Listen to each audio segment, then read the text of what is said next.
Do you need to use the APA 7th edition referencing style for an assignment and you're not sure where to start? Keep watching and you'll learn about the basics of referencing in this style, and we'll show you a great tool to help you out. With referencing in any style, formatting matters.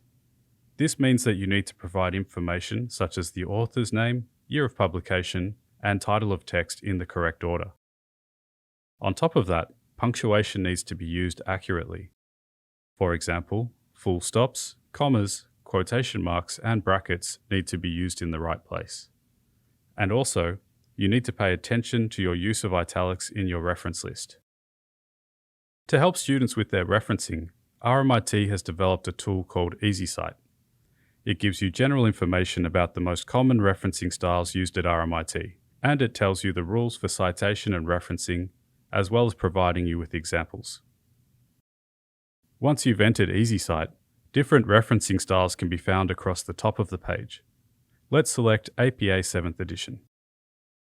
Now other options will appear on a new menu. They are different source material types that you may need to reference, such as books and journal articles. Let's imagine that we need to reference a journal article with one author. We can select those options from the menus. And now we'll find rules and examples for how to do paraphrases, direct quotes, and reference list entries. The example on easysite tells us that we can do one of two things when paraphrasing. Firstly, at the beginning of the sentence, I can include the author's surname in my sentence, and then the year of publication in brackets.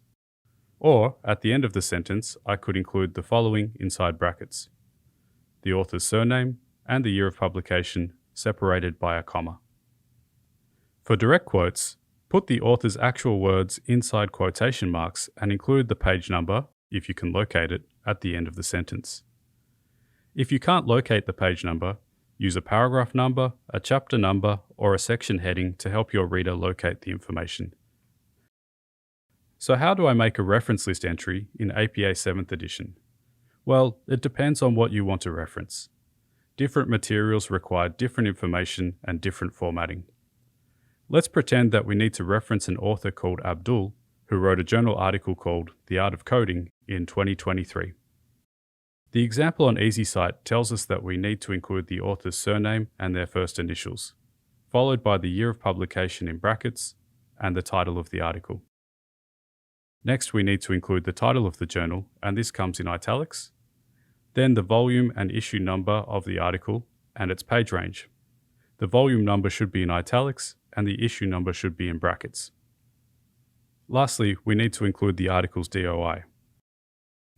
Now we just need to format the information from Abdul's article in the same way as the example from easysite.